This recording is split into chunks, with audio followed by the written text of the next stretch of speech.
Empathy versus sympathy. They seem like they might be kind of similar,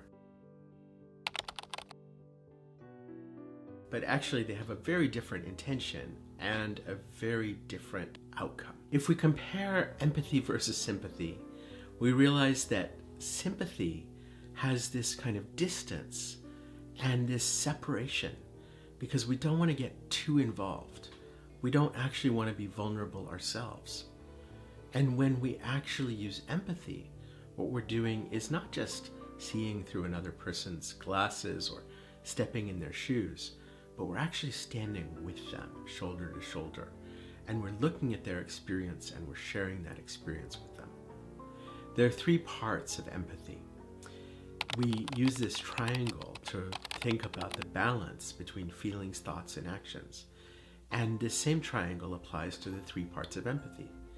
There's a cognitive part, a thinking part, which has to do with imagining ourselves in that experience and looking at somebody and what they've done and saying, I can imagine what they might have been thinking, or I can imagine what this might be like for them.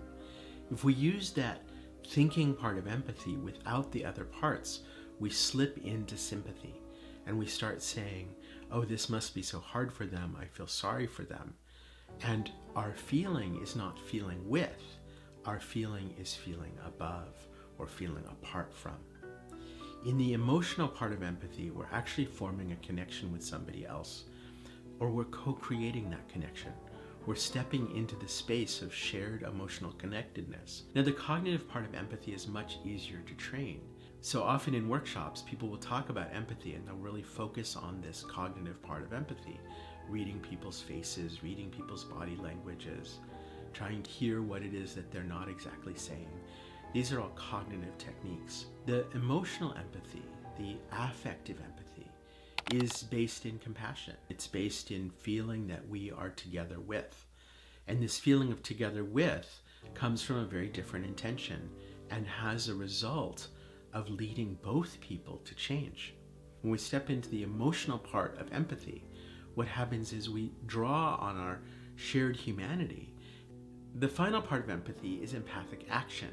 And this is a place where we get into a lot of trouble because sometimes people think empathic action is fixing or solving or offering advice. And if you've ever been stuck and wanting empathy, you know that's not what you need. One of my colleagues, David Tubley, plays on the expression, don't just stand there, do something. Empathy is don't just do something, stand there.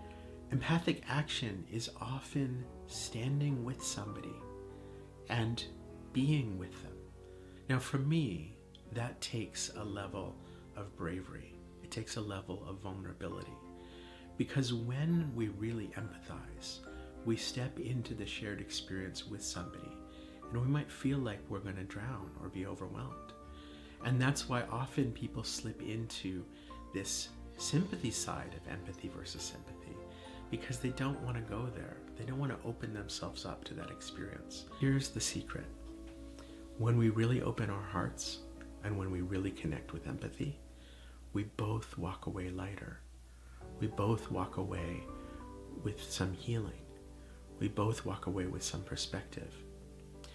Empathy is not something we give to somebody or do to somebody. Sympathy is. Empathy is something we do together with.